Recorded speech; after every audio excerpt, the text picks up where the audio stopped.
When I think of the law of circulation, I always think of hoarders. They're a perfect example of people who are not following the law of circulation. Just imagine all of their belongings crammed to the ceiling from room to room to room. They can't see what they have. The things on the bottom of the hoard are usually crushed, dirty, or broken. Sometimes it's a wet puddle of filth. Old clothes go out of style, rot, and develop stains. Artwork and decorations are hidden in the pile so they aren't being displayed. Books aren't being read, shoes aren't being worn. Everything develops a smell of mental illness and despair. I use that extreme example to demonstrate that it's necessary to follow the law of circulation. Basically, the law says when you give, you receive. Nature abhors a vacuum, so it fills empty spaces. For example, if you have a big bare spot in your lawn because of a trampoline, moles, or grubworms, that bare spot will fill in with something. If you're smart, you'll take steps to fill the patch with grass as soon as possible. Otherwise, nature takes her course and fills it with crabgrass, dandelions, and any other weed that spreads by the wind. The same thing happens when we give with a sincere desire to help others. Whenever we donate excess clothes, television, furniture, etc., we create a bare patch. Unless we're deliberately switching to a minimalist lifestyle, that bare patch always fills in magically. The same is said to be true of money. When you freely but sensibly spend money, money flows back to you. This is tricky because we all want more money, regardless of how much we already have. But the last thing we want to do is try to manipulate the law by giving with the intention of receiving.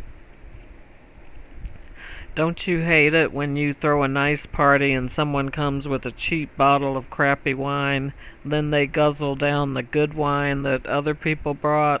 I've seen this done with beer at cookouts too. It's disgusting, right? At least one of your guests notices, and soon you see little groups of people standing together, shaking their heads and whispering. It's just as stingy to hand a $20 bill to the homeless guy you pass on the way to work if you're only doing it because you expect to receive in return. It's cheap and manipulative, and it doesn't reflect the true spirit of giving. When you donate your time, talent, or treasure, you want to be as excited and as eager as you feel when you buy toys for a child you love. That is when the law of circulation works. Giving to Susie doesn't mean you'll get something back from Susie. It will typically come from Jack or Mary, a business or corporation. Hoarders, on the other end of the spectrum, cannot bear to part with anything.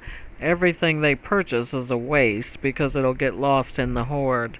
That's why even when they spend money, they don't benefit from it. When I was in a class to learn about the law of circulation, we were given a series of exercises to perform. I'll share a few of my favorites. We were told to slip money to someone secretly, like put it in their shoe or the pocket of a jacket that you know they'll wear. The next exercise is to pay for the person's order behind you the next time you're in a restaurant drive-through. Another step was to get rid of any clothing, shoes, or books that you hadn't used in the last 2 years. You could donate them or sell them to a resale shop or throw them away if they were in really bad shape. The purpose was to remove objects that were taking up space for no reason. It's surprising how much stuff we have that we don't use, things that others would be happy to have. As you try these steps to practice the law of circulation, remember this additional example from nature. This involves water.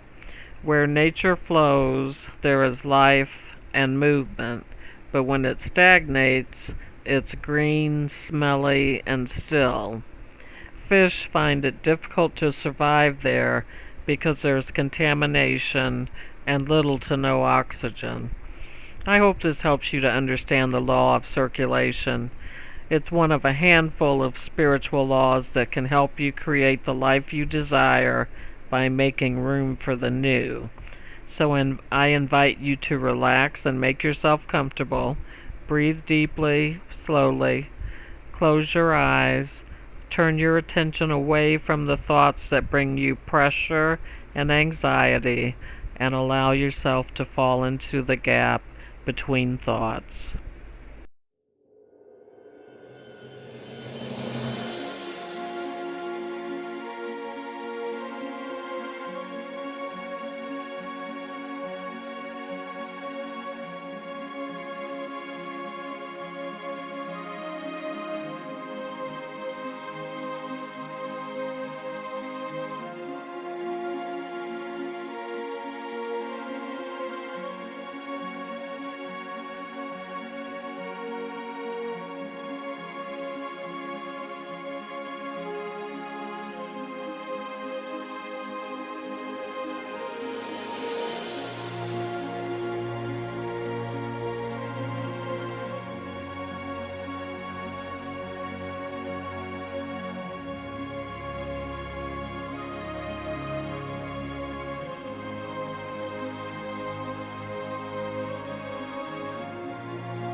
Now it's time to open your eyes and return to the world around you.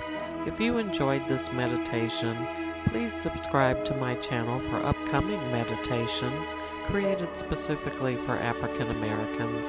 Thank you for joining me and enjoy the rest of your day. Namaste.